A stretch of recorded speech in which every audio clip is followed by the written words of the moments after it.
ജീവൻ തിരിച്ചു കിട്ടിയെങ്കിലും എല്ലാം ഒറ്റ രാത്രി കൊണ്ട് തകിടം മറിഞ്ഞു പോയതിൻ്റെ നടുക്കത്തിലാണ് ഇപ്പോഴും ചൂരൽമലയിലെ രാജ്കുമാർ. രാജ്കുമാറിൻ്റെ അമ്മയടക്കം കുടുംബത്തിലെ 5 പേരുടെ ജീവനാണ് ഉരുൾ കൊണ്ടുപോയി കളഞ്ഞത്. ദുരന്തമുഖത്ത് നിന്ന് ഓടി രക്ഷപ്പെട്ട രാജ്കുമാർ 24-നൊപ്പം ചേരുകയാണ്. ഷഹദ് റഹ്മാൻ വയനാട്ടിലെ ദുരന്തഭൂമിയിൽ നിന്നും തയ്യാറാക്കിയ റിപ്പോർട്ട്. ദുരന്തഭൂമിയിൽ നിൽക്കുമ്പോൾ നമ്മൾ കഴിഞ്ഞ ദിവസങ്ങളിലൊക്കെ കണ്ടതുപോലെ തന്നെ ഓരോരുത്തർക്കും പറയാനുള്ളത് പലതരത്തിലുള്ള കഥകളാണ്. അത്തരത്തിൽ ഒരുപാട് പേരെ നഷ്ടപ്പെട്ട ഒരാൾ, അല്ലെങ്കിൽ അമ്മയെ നഷ്ടപ്പെട്ട ഇപ്പോഴും അമ്മ എവിടെയാണ് എന്ന് മനസ്സിലാക്കാത്ത അല്ലെങ്കിൽ കാണാത്ത ഒരാളാണ് നമുക്കിപ്പം. രാജ്കുമാറാണ് 24-നൊപ്പം ചേരുന്നത്. ചേട്ടാ, ഇപ്പം ദിവസം എത്രയാകുന്നു? ഇതുവരെ അമ്മയെ കണ്ടെത്തിയിട്ടില്ല. അമ്മേനെ കിട്ടിയില്ല. അനിയൻ്റെ 2 മക്കളെ കിട്ടാണ്ട്, ഏട്ടൻ്റെ മോളെ കിട്ടിയിട്ടില്ല. അതിൽ ബോഡി കിട്ടിയത് ഏട്ടൻ്റെ ബോഡിയും അനിയൻ്റെ ബോഡിയും ഏട്ടൻ്റെ ഭാര്യൻ്റെ ബോഡിയും മാത്രമാണ് കിട്ടിയത്. ഇനി ബാക്കിയെല്ലാം കിട്ടാനുണ്ട്. ഏത് ഭാഗത്തായിരുന്നു വീട്? ശരിക്കും മുണ്ടക്കൈ നമ്മളെ ഇപ്പം പൊട്ടിയതിൻ്റെ ഒക്കെ കുറച്ച് തൊട്ട് താഴെ, കുറച്ച് ഏകദേശം ഒരു 1/2 കിലോമീറ്റർ തൊട്ട് താഴെയാണ് അനിയൻ്റെ വീടും കാര്യങ്ങളൊക്കെ. അപ്പോൾ ഏട്ടനും ഏടത്തിയമ്മയും എല്ലാവരും കൂടി അനിയൻ്റെ വീട്ടിലാണ്, മഴയൊക്കെ ആയതുകൊണ്ട് അവിടെ അനിയൻ്റെ വീട്ടിൽ വന്ന് താമസിച്ചത്. ഞാൻ അതിൻ്റെ കുറച്ചും കൂടി ഏറ്റവും താഴെയാണ്. അപ്പോൾ ഞാനിങ്ങനെ ഇത് കാണിക്കാൻ വേണ്ടി വന്നതാണല്ലോ. അപ്പോൾ ഞാൻ പ്രതീക്ഷിക്കുന്നില്ല. അപ്പോൾ രാത്രി 1 മണിയാകുന്ന സമയത്ത് ഒരു പ്രത്യേകതര സൗണ്ട്, ഭയങ്കര എന്തോ ഒരു സൗണ്ടും. അങ്ങനെ ഞാനപ്പം അന്ന് രാത്രി 1 മണിയാകുമ്പോൾ ഞാൻ എണിച്ച് പുറത്തിറങ്ങി നോക്കുമ്പോൾ രണ്ട് സൈഡ് കൂടിയും മണ്ണ് കലങ്ങി കലക്കവും വെള്ളവും വരുന്നത്. വീടിൻ്റെ രണ്ട് സൈഡിലും, വീട് നടുവിലാണ്. മുറ്റത്ത് നിന്ന് നോക്കുമ്പോൾ 2 സൈഡ് കൂടി കുത്തിയൊലിച്ച് വരുന്നുണ്ട്.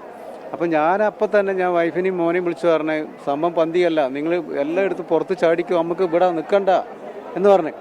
അത് കഴിഞ്ഞ് ഞാൻ ഈ സൈഡിൽ കൂടെ ഓടാമെന്നുള്ള പ്ലാനിൽ ഇവിടെ നിന്ന് നോക്കാൻ വേണ്ടി ഈ സൈഡിൽ കൂടെ ഓടി കുറച്ചങ്ങ് എത്തുമ്പോഴത്തേക്കും അടിച്ച് മിന്നി വെള്ളം വരുന്നത്. തിരിച്ച് വീട്ടിലേക്ക് വന്ന് ഇവരെ കൂട്ടി ഇപ്പുറത്തെ സൈഡിൽ കൂടെ ഓടാൻ വേണ്ടി നോക്കുമ്പോഴത്തേക്കും കംപ്ലീറ്റും വെള്ളം കാവായിക്കൂടെ.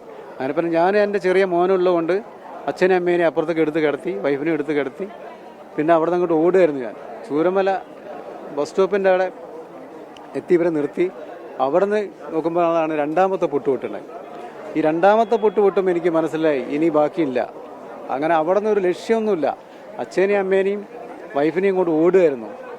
പിന്നെ എൻ്റെ ഒരു ലക്ഷ്യം എന്ന് വെച്ച് കഴിഞ്ഞാൽ ചൂരൽമല വലിയൊരു കുന്നിൻ്റെ മേലെ ഒരു ബംഗ്ലാവുണ്ട്, എസ്റ്റേറ്റ് ബംഗ്ലാവ്. അതായിരുന്നു പിന്നെ എൻ്റെ ലക്ഷ്യം.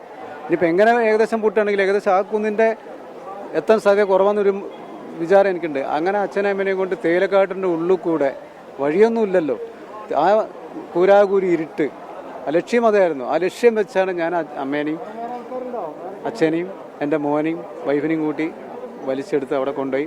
അവിടെ എത്തിയപ്പോഴാണ് എനിക്ക് സമാധാനമായത്. എപ്പോഴാണ് ഈ മിസ്സിംഗ് ആവുന്നത്? മിസ്സിംഗ് എന്ന് വെച്ചാൽ ഈ രാത്രിയാണുള്ളത് പൊട്ടുന്നത്. ഈ പൊട്ടിയിട്ട് ഏത് സ്ഥലത്ത് കൂടെ ഇത് വരുന്നത് നമുക്ക് അറിയുന്നില്ല. അങ്ങനെ നേരം വെളുത്തപ്പോഴാണ് ഈ ഭീകര അന്തരീക്ഷം നമ്മൾ കാണുന്നത്. കാരണം എൻ്റെ ഞാൻ ഓടിയതിൻ്റെ സൈഡിൽ കൂടെയൊക്കെയാണ് ഇത് പോയിട്ടുള്ളത്. അതിൽ നഷ്ടപ്പെട്ടാണ് എൻ്റെ അമ്മയും എൻ്റെ അനിയൻ. അമ്മയും അച്ഛനും കൂടെ ഉണ്ടായിരുന്നല്ലോ പറഞ്ഞത്? അത് വൈഫിൻ്റെ അച്ഛനമ്മയാണ്. അവരെയും ആ രാത്രിയാണ് ഞങ്ങൾ രക്ഷപ്പെട്ട് ഓടുന്നത്.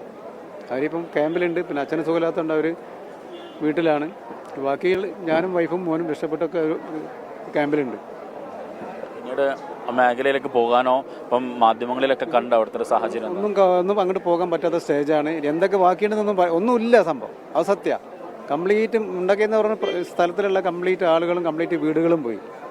എൻ്റെ അനിയൻ്റെ വീട് പോയി. അതിൽ അനിയൻ്റെ ഒരു മോൻ ബാക്കി, ഏട്ടൻ്റെ ഒരു മോൻ ബാക്കി, വേറെ ആരുമില്ല. അപ്പോൾ ഇവരൊക്കെ ചോദിക്കുന്നതാണ് ഞങ്ങളെന്ത് ചെയ്യും?